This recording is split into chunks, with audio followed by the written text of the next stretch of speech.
Have you ever wondered what powers the phone in your hand, the electric car you dream of, or even the fighter jets soaring above? It's not just code and engineering. It's a hidden world of rocks and metals, what we call critical minerals. And right now, a silent battle for these resources is raging. And it's completely reshaping who holds power in the 21st century. Forget oil for a second. The new oil is lithium, cobalt, and a whole family of elements called rare earths. These aren't just fancy names. They are the fundamental building blocks of our modern world and, more importantly, our green future. From the giant wind turbines dotting our landscapes to the batteries that will power our homes and cities, every single piece of green technology depends on them. This isn't just an environmental shift, it's a geological one. And the countries that control these minerals will control the future.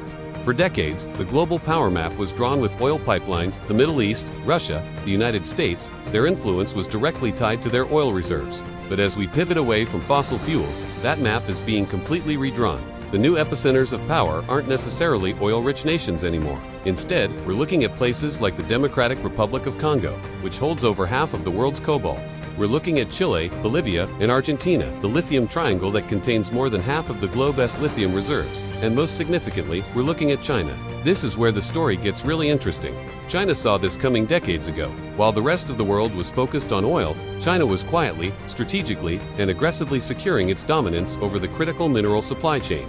It's not just about mining the minerals out of the ground. In fact, China doesn't have the largest reserves of many of these minerals. Their genius lies in controlling the next crucial step: processing. Think of it like this. You can have all the raw cocoa beans in the world, but if you don't have the factory to turn them into chocolate bars, you're not the one in control. China has built those factories. Today, China refines around 60% of the world's lithium, 70% of its cobalt, and a staggering 90% of all rare earth elements. This gives them immense leverage. They can influence prices, create supply bottlenecks, and essentially hold the world's green transition hostage. It's a strategic masterstroke that has put them in the driver's seat of the 21st century economy.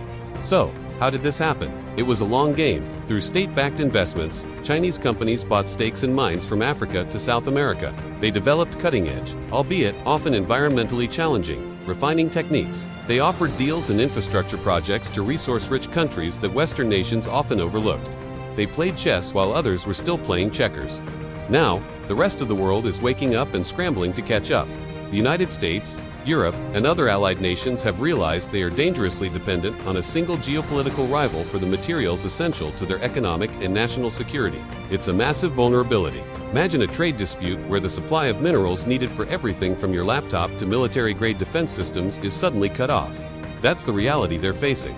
This realization has kicked off a new kind of global race. It's a frantic search for what experts call friendshoring, building reliable supply chains with allied countries. The U.S. is pouring billions into domestic mining and processing projects. They are forging new partnerships with countries like Canada, Australia, and even nations in South America and Africa, trying to create a non-Chinese supply chain from scratch. Europe is doing the same, with its own Critical Raw Materials Act, aiming to boost mining, recycling, and processing within the continent.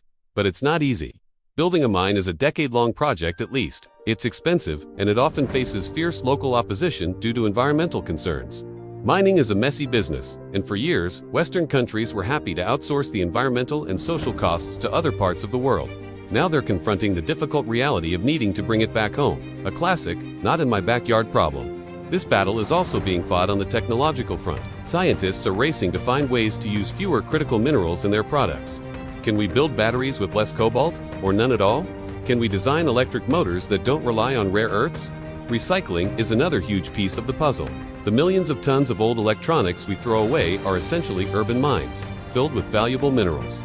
Developing efficient ways to recover these materials is crucial to reducing our dependence on new mining. The geopolitical implications are profound. We're seeing new alliances form: the US, Japan, Australia, and India. The Quad are increasingly cooperating on securing mineral supply chains. Resource-rich nations are finding themselves in a powerful new position, courted by both China and the West. They can play the superpowers against each other to get the best deals for their people, but they also risk getting caught in the middle of a great power competition. For us, the consumers, this hidden battle will have very real consequences. The price and availability of electric cars, smartphones, and all sorts of electronics will be tied to the outcome of this mineral race.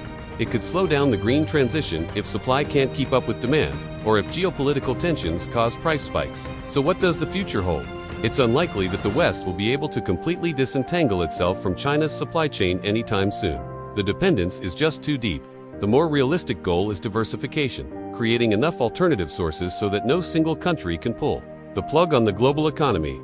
This new world order won't be defined by a single dominant resource like oil was. Instead, it will be a complex multipolar world built on a diverse basket of critical minerals. The story of the 21st century is being written not just in Silicon Valley or on Wall Street, but in the mines of the Congo, the salt flats of Chile, and the processing plants in China. This silent, underground struggle for the elements that power our world is the great game of our time. And understanding it is key to understanding where the world is headed. The battle for critical minerals isn't just about rocks. It's about power, prosperity, and the future of our planet.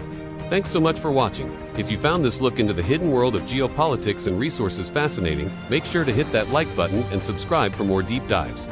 Let me know in the comments what you think. Who will win this critical mineral race? See you in the next video.